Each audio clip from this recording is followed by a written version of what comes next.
السلام عليكم ورحمة الله وبركاته. ازيكم يا حبايب قلبي؟ عاملين ايه؟ يا رب تكونوا بخير دايما. اهلا بكم في قناتي مع اسماء فودة.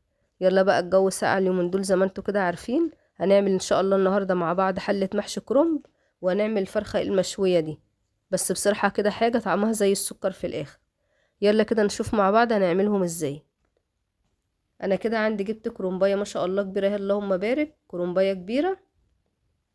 واقطعها بقى ايه، عشان انا يعني بفضل ان انا اسلقها كام ورقه بكام ورقه، يعني مش بحب ان انا احطها كلها مع بعضها مره واحده. ده حتى الشوربه اهوت. حتى الميه كده للفرخه. بحط فيها مرق الدجاج، ورق لورا، حبهان، قرفه، كبوبه صيني، وقرنفل، بتخلي الشوربه زي السكر. ودي برضو قطعت معايا الكرنب اهوت. زي ما انا قلت لكم بقطعه كده ورق الاول، وبعدين باخد كام ورقه كده، كل كام ورقه بسلقهم مع بعض. حطيت له الميه هو تسخن مع شويه ملح، وان شاء الله تبقى زي الفل.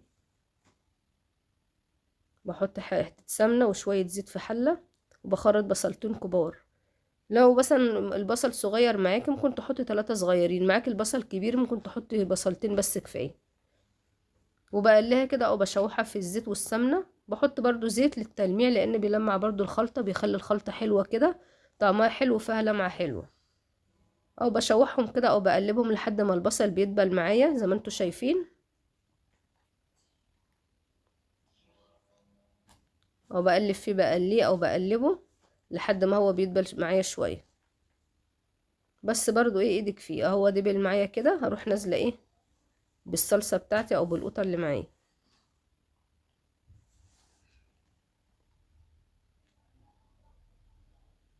وبقلبه وبسيبها بقى تتسبك. يا ريت بقى لو انت بتشوفيني لاول مره تعملي لايك وتشجعيني وتشتركي في القناه وتفعلي زر الجرس على الكل عشان يوصلك كل جديد ان شاء الله، واجيب لكم باذن الله احلى الوصفات. كده الشوربه غليت للفرخه. رحت حطاها طبعا كامله، انا ما قطعتهاش. يعني برضو ساعات بقطعها وساعات انا فضلت المره دي اللي انا احطها يعني ايه كامله عشان التصوير برضو وكده.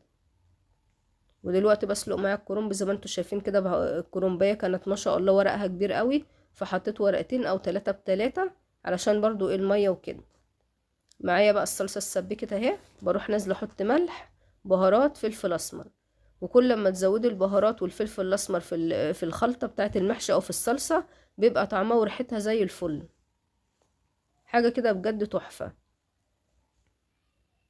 السبكت بنزل عليها بالرز الاول، بغسل الرز وبحطه على الصلصه. وبعد كده بروح ايه غسله الخضره وحطها. الخضره اهيت. وعايزه اقولك على معلومه مهمه جدا، انت لازم تغسلي الخضره الاول وبعد كده تقطعيها. في ناس بتقطعها وبعد كده بتغسلها، فكده فايدتها بتروح.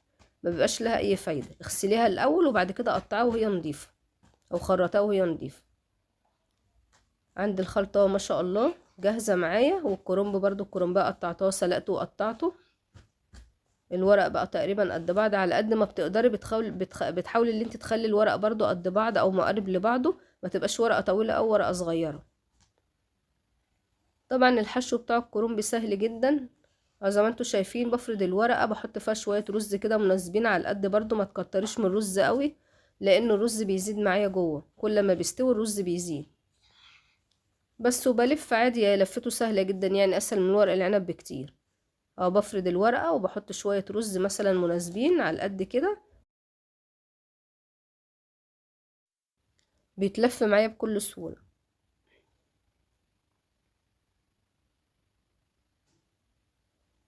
انا قلت برضه اوريكم كام ورقة علشان ايه برضه تشوفوا ان انا بعمله ازاي. بكمل طبعا لحد اخر الكمية اللي معايا خالص بنفس الطريقة. يا ريت بقى يا قمر ما تنسينيش بالتعليقات الحلوة وتشجعيني وتدعميني وتعملي شير عشان اكبر عدد من الناس يشوفوا الفيديو ده ويستفادوا برضه. هو لفته سهلة جدا كده. انا ما خلصت الحلة بتاعتي، وحطيت اللي هي الوردة اللي فوق دي او الوزة بقى زي ما بتسموها يعني. هي في كل بلد اكيد لها اسم يعني. وبرضو فلفل مشكل وكده، وفي قرن برضو حراق للي حابب يعني الشطة. والحمد لله يعني ما خدتش مني وقت كتير. وبرضو بالخلطة بتاعة المحشي دهنت الفرخة كلها، وبرضو شوية زعتر كده من فوق يبقوا زي الفل. كده بقى بألف هنا وشفا. كده انا بغرف المحشي، يستاهل بقكم بجد. يا ريت يا قمر ما تنسينيش بالتعليقات الحلوة وتدعميني وتعملي شير للفيديو ده. والفرخة برضو اهي زي ما انتوا شايفين. يا رب يكون الفيديو ده عجبكم، ونتقابل ان شاء الله في فيديو جديد، والسلام عليكم.